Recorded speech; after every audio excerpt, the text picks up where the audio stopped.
నాకు బాగా చదువుకున్నాను, నాకు బాగా డబ్బులున్నాయి, నాకు బాగా గౌరవం ఉంది అని ఇలా ఇటువంటి తలంపులు వస్తుంటే పారిపోవడం చెప్పాడు. పామును చూసి పారిపోయినట్టు పారిపోండి అని చెప్పాడు. అటువంటి తలంపులు ప్లీజ్ రన్నవే, ప్లీజ్ రన్నవే. ఎవడో గురువు చెప్తాడు, అప్పుడు దాకా శాస్త్రం చెప్పింది, ఆకు చూసి పారిపోండి, ప్లీజ్ రన్నవే అన్నాడు రామకృష్ణ. ఏం చేసుకుంటాడు గౌరవం? నాకు గౌరవం ఉంది, గౌరవం ఉందని ఏదో చస్తాడు వాడు. కొన్ని గౌరవం ఉంటే 10 మంది వాళ్ళకాట్లోకి వెళ్తాడు, అంతకంటే వాడికి ఏమి లేదు, గౌరవం ఏం ఉపయోగం లేదు వాడికి. గౌరవం వాడికి వీడికి 10 మంది వాళ్ళకాట్లోకి ఎక్కువ మంది వెళ్తారంటే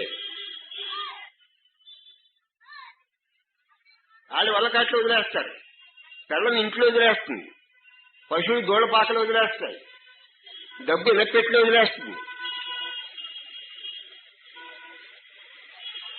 పిల్లలు శ్మశానం దాకా రాదు, గుమ్మలు వదిలేస్తుందని చెప్పాడు శాస్త్రంలో. ఈ చుట్టాలు స్నేహితులు వస్తారు, అక్కడ వలకాట్లో ఆయన వదిలేస్తారు, ఇంకా కూడా వెళ్ళి ఏంటి ధర్మము జ్ఞానము.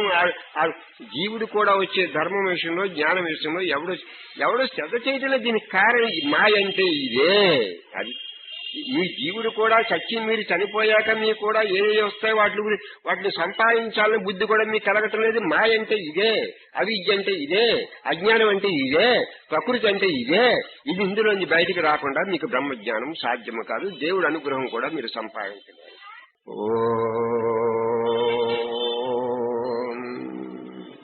రన్నవే రన్నవే రన్నవే